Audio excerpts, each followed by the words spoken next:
ओम शांति। ओम शांति। आज बाबा ने कहा, मीठे बच्चे, सेवा की नई नई युक्तियां निकालते रहो। भारत को दैवी स्वराज्य बनाने में बाबा का पूरा पूरा मददगार बनो। सेवा की नई नई युक्तियां निकालते रहो। भारत को दैवी स्वराज्य बनाने में बाबा का पूरा पूरा मददगार बनो। प्रश्न है, बाबा बच्चों को कौन सी स्मृति दिलाकर एक आशा रखते हैं? उत्तर है, बाबा याद दिलाते हैं, बच्चे तुम कलप कलप मायाजीत जगत जीत बने हो। तुमने माता पिता के तख्त पर जीत पाई है, इसलिए अभी तुम्हें माया के तूफानों से डरना नहीं। कभी भी माया के वश होकर कुल कलंकित नहीं बनना है। लाडले बच्चे, इस बूढ़े बाबा की दाढ़ी की लाज रखना। ऐसा कोई काम ना हो जो बाबा का नाम बदनाम हो जाए। हमें तो ऐसे काम करने हैं जिससे हमारे बाबा का नाम पूरे जगत में रोशन हो जाए, है ना। तुम योग बल से विकारों को भगाते रहो। बाबा समान निराकारी निरहंकारी बनो। गीत है, दर पर आए हैं कसम लेके। ओम शांति। मीठे मीठे सिकीलधे बच्चे अच्छी रीति जान गए हैं कि बेहद के बाबा से बच्चों को प्यार मिलता है जरूर। जैसे हद के लौकिक बाप अपने रचे हुए बच्चों को प्यार करते हैं, अच्छी तरह से संभाल करते हैं, उनकी सेवा करते हैं कि हमारा कुल वृद्धि को पाए। भक्ति मार्ग में भी बेहद के बाबा को सभी याद करते हैं। जरूर कभी बाबा से मिलना होता है। यहाँ भी बाबा तो कहते हैं, मैं तुम्हारा पिता भी हूँ, शिक्षा देने वाला भी हूँ, अर्थात ड्रामा के आदि मध्य अंत का ज्ञान देने वाला भी हूँ। इसको ही ज्ञान कहा जाता है। बाकी शास्त्रों में है भक्ति मार्ग का ज्ञान, उससे कोई मुक्ति जीवन मुक्ति नहीं मिल सकती। बाबा कहते हैं, सबका मुक्ति जीवन मुक्ति दाता मैं हूँ। मुझे ही मुक्ति जीवन मुक्ति देने के लिए आना पड़ता है, तो कलप कलप कलप के संगम पर मुझे ही आना पड़ता है। ड्रामानुसार 5 विकार तुमको दुखी बना देते हैं। तुम जानते हो अभी दुख के पहाड़ गिरने हैं, विनाश होना है। उसी समय खूनी नाहक खेल का पार्ट बजना है। कितनी खून की नदियाँ बहेंगी और सतयुग में घी की नदियाँ बहनी हैं। खून की नदियाँ बहती है, फिर उसी समय हाहाकार हो जाता है, बहुत दुखी होंगे।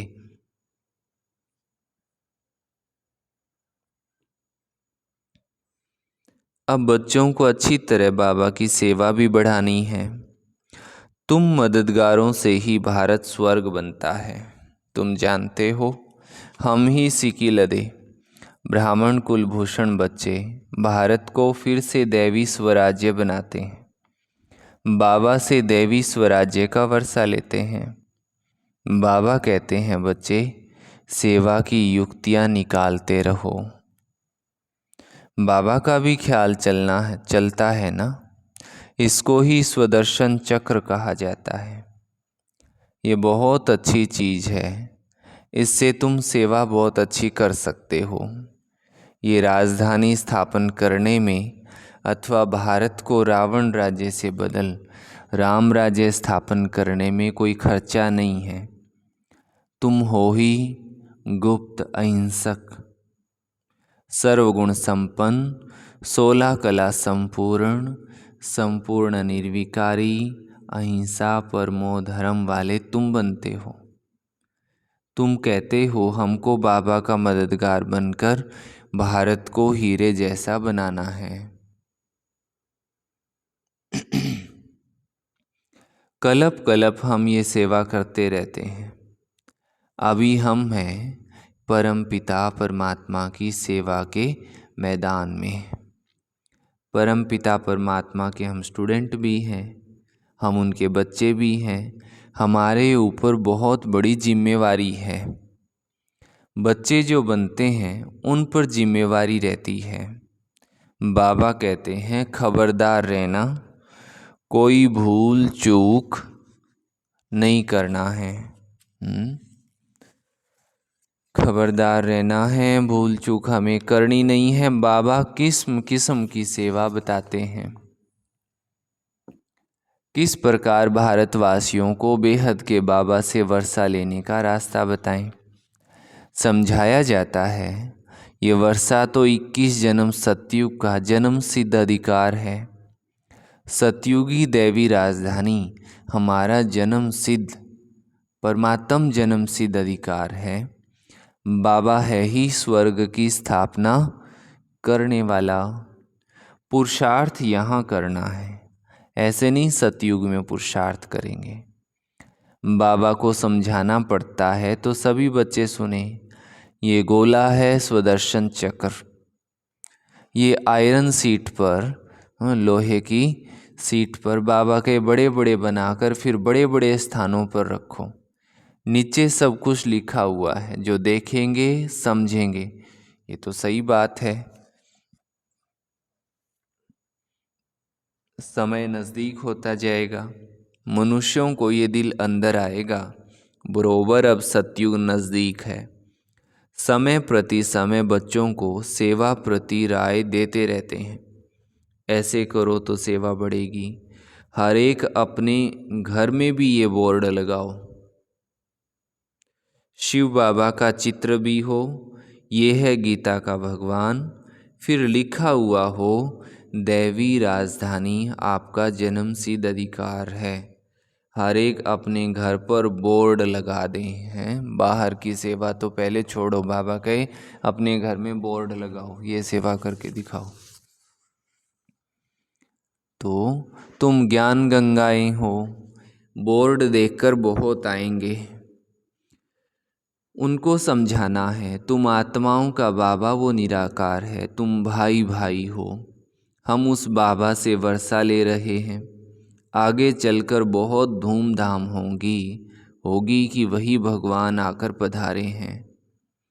नाम तो है ब्रह्मा कुमार कुमारी, शिव बाबा का भी नाम है।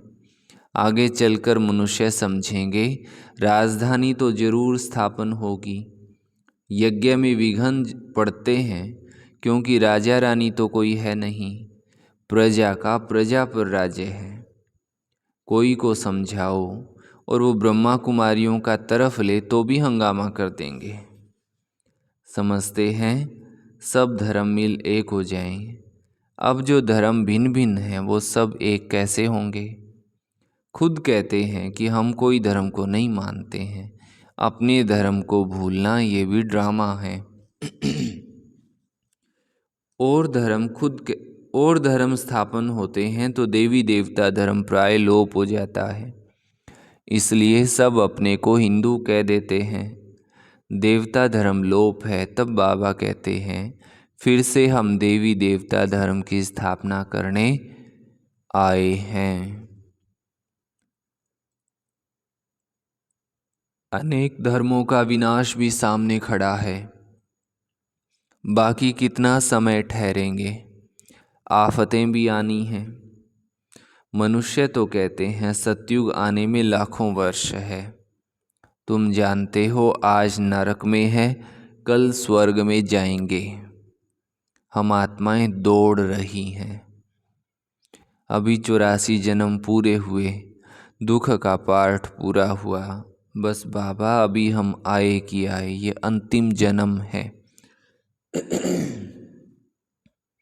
बाबा साजन आया हुआ है, कहते हैं अभी पवित्र दुनिया के लायक बनो तो साथ ले जाऊंगा। साथ कौन ले जाएंगे? परमात्मा लेके जाएंगे। योग से लायक नहीं बनेंगे तो सजा खाएंगे, फिर पद भी कम हो जाएगा। बात तो बहुत सहज है। बेहद के बाबा से बेहद का सुख मिलता है, इसलिए बेहद के बाबा को और बेहद के सुख के वर्षे को याद करना है। जितना चाहिए याद करो, जितना याद करेंगे वैसा पद मिलेगा। 8 घंटा जरूर याद करना चाहिए, पुरुषार्थ करना है, ये भी जानते हैं। कल्प पहले माफिक ही बच्चे पुरुषार्थ करते हैं। इसको साक्षी हो देखा जाता है ड्रामा को, कौन कितना पुरुषार्थ करते हैं। सबसे मीठे प्यारे बाबा से वर्षा लेने के लिए कल्प कल्पांतर वही लेने के अधिकारी बनेंगे। बाबा ने राजयोग सिखाया है स्वर्ग के लिए। साक्षी होकर के देखना है, किसी के ऊपर ऐसी मेहनत नहीं करनी जो खुद का ही भूल जाए।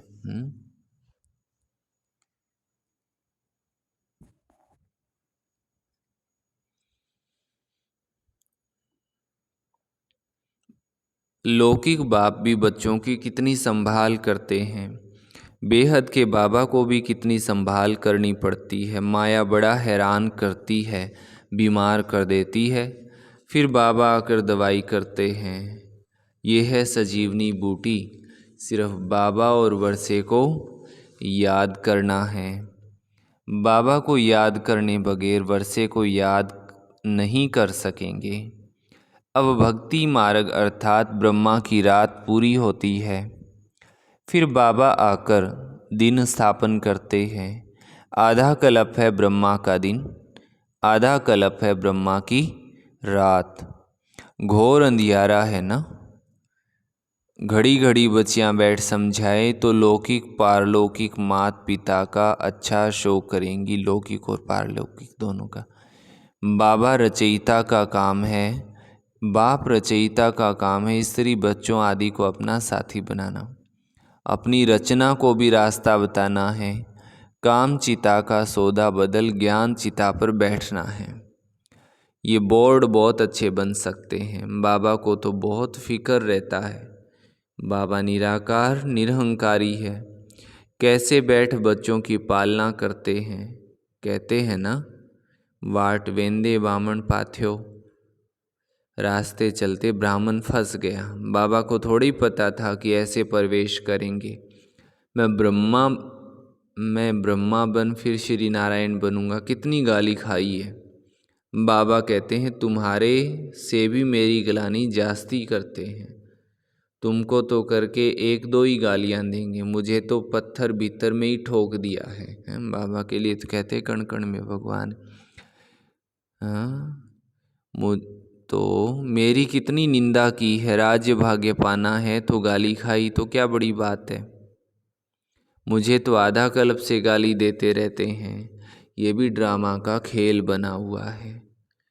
बाबा कहते हैं लाडले बच्चे, मैं इसमें आया हुआ हूँ, इनकी दाढ़ी का भी कुछ ख्याल रखो। इनकी दाढ़ी सो उनकी, अब कोई कलंक नहीं लगाना है। विकारों को योग बल से भगाते रहो।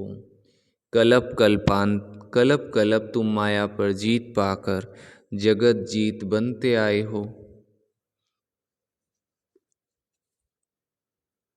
स्वर्ग का मालिक प्रजा भी बनती है, परंतु पुरुषार्थ करके मात पिता के तखत पर जीत पहनो।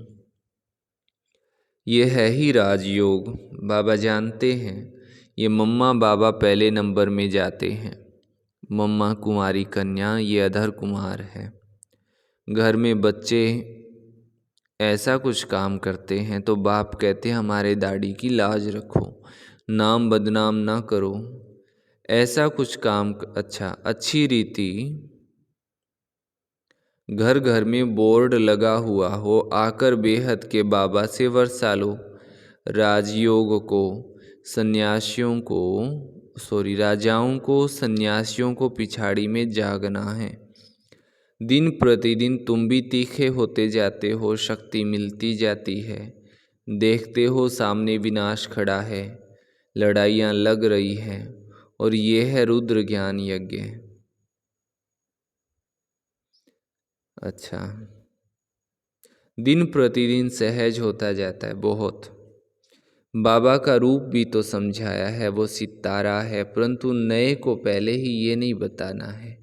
जब अच्छी रीति समझे, पूछे इतना बड़ा रूप है, तब समझाना है। ये साक्षात्कार तो बहुतों को होता है, परंतु मतलब कुछ नहीं समझते हैं। जैसे ड्रामा,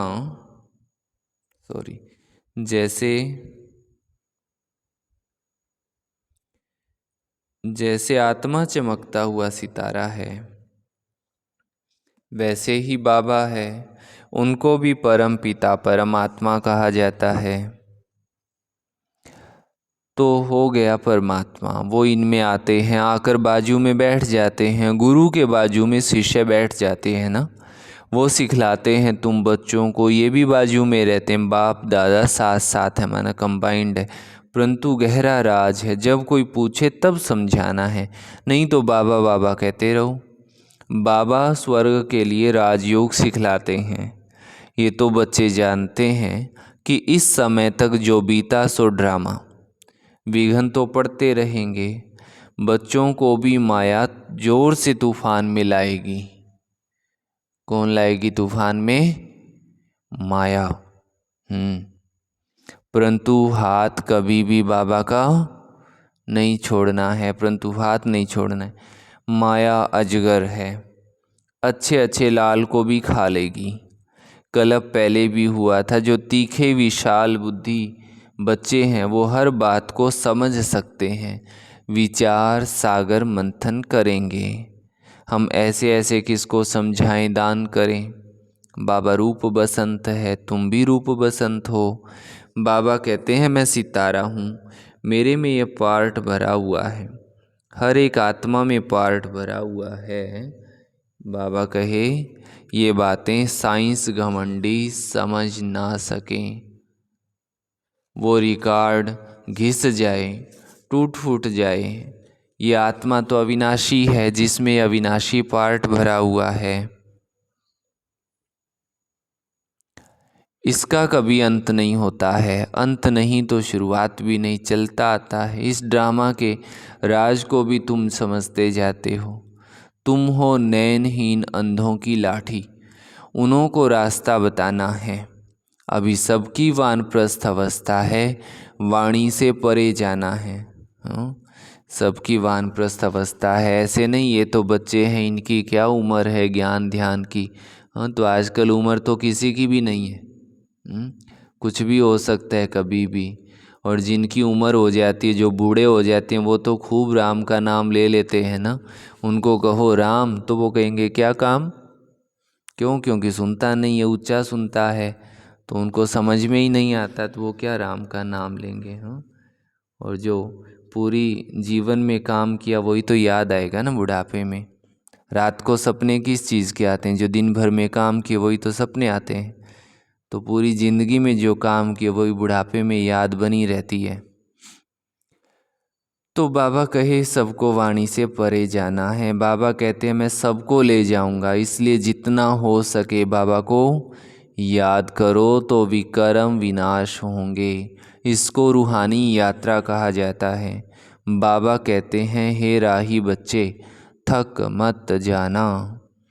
बाबा और रचना को याद करना है, रचना का मालिक बनना है। ये तो अति सहज है। हमेशा शिव बाबा को याद करते रहो।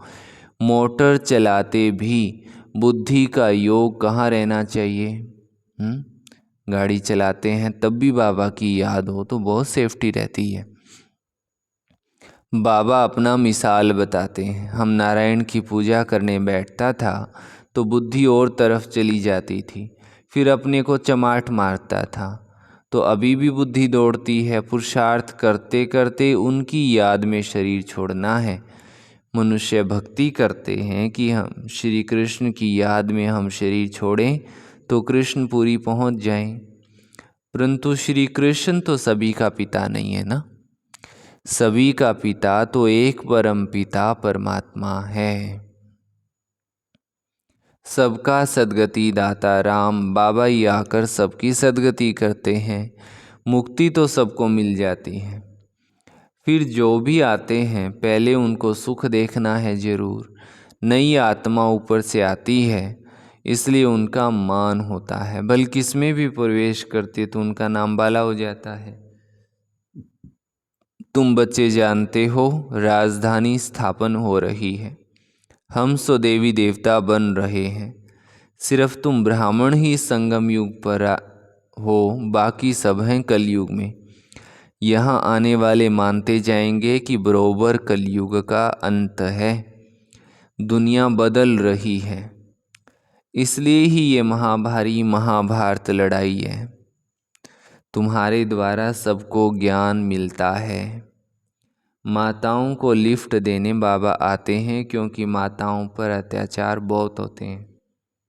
अच्छा, मीठे मीठे सिकी लधे बच्चों प्रति माता पिता बाप दादा का याद प्यार और गुड मॉर्निंग। रूहानी बाप की रूहानी बच्चों को नमस्ते। हम रूहानी बच्चों की रूहानी माता पिता बाप दादा को याद प्यार, गुड मॉर्निंग और नमस्ते। धारणा के लिए मुख्य सार का फर्स्ट पॉइंट है, सबसे प्यारे बाबा को याद करने का पुरुषार्थ कौन कितना करता है ये साक्षी हो देखते खुद 8 घंटे तक बाबा की याद में रहने का अभ्यास करना है। खुद को क्या अभ्यास करना है कि मुझे 8 घंटे बाबा की याद में रहना है। दूसरी बात, बाबा समान रूप बसंत बन विचार सागर मंथन कर ज्ञान दान देना है। अंधों की लाठी बनना है। वरदान दिया बाबा ने, सदा बिजी रह करके हर कदम में पद्मों की कमाई जमा करने वाले माया जीत भव। आप बच्चे ब्राह्मण बने हो सदा बिजी रहने के लिए। बिजी रहने वाले ही बड़े से बड़े बिजनेसमैन हैं जो हर कदम में पद्मों की कमाई जमा करते हैं। सारे कल्प में ऐसा बिजनेस कोई कर नहीं सकता, और जो सदा बिजी रहता है उसके पास माया नहीं आती है, क्योंकि उसके पास माया की मेहमानबाजी करने का समय ही नहीं है। तो सदा इसी रूहानी नशे में रहो कि हमारे कदम कदम में पदम है। इसलिए लेकिन जितना नशा उतना निर्माण।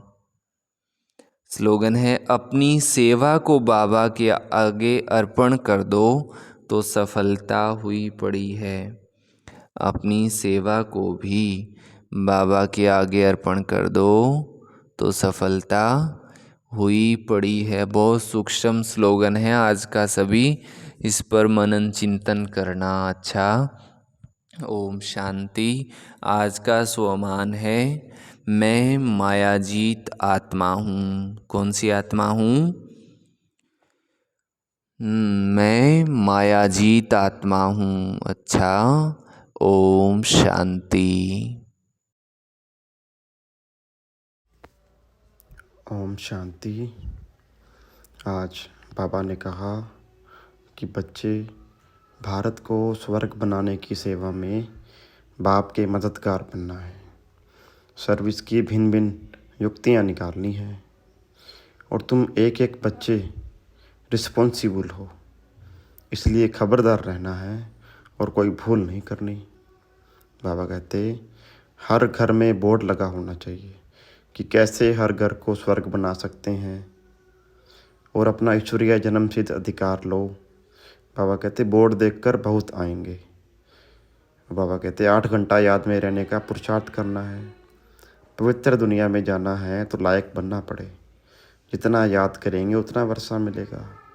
बाबा कहते अपने बच्चों को भी यह पढ़ाई पढ़ानी है, उनको भी काम चिता से उतार ज्ञान चिता पर बिठाना है और बाप की दाढ़ी की लाज रखनी है, अर्थात ऐसा कोई काम नहीं करना जिससे बाप का और यज्ञ का नाम बदनाम हो। बाबा कहते हैं कि कोई नया आता है सबसे पहले उसे बाप का परिचय देना है, फिर ज्ञान समझाना है विस्तार में। बाबा कहते हैं माया तुम्हें तंग करेगी, लेकिन बाप का हाथ और साथ कभी नहीं छोड़ना और अंधों की लाठी बनना है। जो नेत्रहीन है, अर्थात जिन्हें ज्ञान नेत्र नहीं, उन्हें ज्ञान का दान देना है। और बाबा कहते थकना नहीं है, यह तुम्हारी रूहानी यात्रा है। बाबा कहते चेक करो कि बुद्धि योग कहीं भटकता तो नहीं। अच्छा, ओम शांति। मातेश्वरी जी हर एक को कहती थीं कि किसी को मम्मा से किसी बात पर व्यक्तिगत रूप से मिलना हो तो किसी भी समय बिना पूछे आ सकता है। किसी भी तरह की औपचारिकता की ज़रूरत नहीं है। इस प्रकार माँ अपना सारा समय बच्चों की उन्नति और सेवा के लिए दिया करती थी। वो जितनी बड़ी अथॉरिटी थी उतना ही निर्माण भी थी। मैंने देखा कि मम्मा का ध्यान निजी पुरुषार्थ पर, खुद के पुरुषार्थ पर बहुत खूब रहता था। सदा उनके मुख से यही शब्द निकलते थे, जैसा कर्म हम करेंगे हमें देख दूसरे भी करेंगे। ऊंचे स्वर में बोलते हुए उनको मैंने कभी नहीं देखा। आवाज़ से हंसना तो दूर की बात थी। यद्यपि इस यज्ञ में मम्मा बहुत बड़ी शक्ति थी, बहुत बड़ी सीट वाली थी, अथॉरिटी थी, फिर भी मैंने देखा कि जब वो बाबा के सामने आती थी, जब वे बाबा के सामने आती थीं तो एक छोटी बच्ची की तरह आज्ञाकारी बनकर रहती थी। सदा हाँ जी बाबा कहती थी। रोज बाबा के क्लास में आने से पहले मम्मा को क्लास कराना होता था। उनके सुनाते सुनाते जब बाबा क्लास के अंदर प्रवेश करते थे तो तुरंत अपनी वाणी को विराम देती थी। उनमें इतना आदर होता था बाबा के लिए। बाबा की मुरलियों के लिए भी बहुत ही सम्मान दिया करती थी मम्मा। मम्मा को बाबा के लिए बहुत आदर था। पीछे दादी प्रकाशमणि जी का भी हमने पढ़ा कि बाबा के लिए एक शब्द भी ऐसा नहीं बोलते थे। और हम मीन्स ये ऐसा देखने में आता है, छोटी छोटी बातों के लिए बाबा को उलाहना देते हैं या बाबा से लड़ाई भी करते हैं। कहने में ऐसे शब्द आते हैं कि वो प्यार की लड़ाई है, परंतु वास्तव में जहाँ प्रेम जिसके साथ हो जाए वहाँ लड़ाई नहीं होती, वहाँ हर बात स्वीकार होती है। तो ना तो उलाना बाबा को दे सकते हम, ना बाबा से हम लड़ाई कर सकते। इतना छोटा सा समय मिला, लड़ने में उलानों में ही बिता देंगे क्या? तो ये मम्मा से हम सीखें। बाबा की मुरली के लिए भी बहुत ही सम्मान मम्मा दिया करती थी। जब ब्रह्मा बाबा में शिव बाबा की पधरामणि होती थी और जब वे मुरली चलाना शुरू करते थे तब मम्मा सभा की ओर मुंह करके नहीं बैठती थी, बाबा की तरफ मुड़कर बैठती थी और ध्यान से मुरली सुनती थी। मम्मा का बैठने का स्थान भी बाबा के बराबर ही होता था, फिर भी मम्मा बाबा की तरफ मुंह करके ही बैठती थी। इस प्रकार मम्मा में बाबा के प्रति सीमातीत सम्मान था। सीमा से परे का सम्मान था बाबा के लिए। जब मम्मा योग में बैठती थीं अथवा दूसरों को दृष्टि देती थीं, उस समय हर एक को विचित्र अनुभव होते थे। मम्मा के स्थूल स्वरूप की बजाय लाइट का स्वरूप ही नजर आता था। जब मम्मा सामने बैठती थीं तो जैसे हम कहते हैं कि अव्यक्त वातावरण बनाओ, विदेही अवस्था में रहो, गहन शांति में रहो, वो सब सहज ही हो जाता था। भले ही ब्रह्मा वत्स जानते थे कि मम्मा कुमारी है, लेकिन उनको जो भी देखता था माँ का, देवी का, फरिश्ते का दर्शन होता था। देह अभिमान होता ही नहीं था। जैसे छोटा बच्चा अपनी माँ की गोद में सहज रूप से चला जाता था, वैसे हर ब्रह्मा वत्स मातेश्वरी जी की गोद में सहज ही चला जाता था। अच्छा, ओम शांति। बाकी का हम कल सुनेंगे।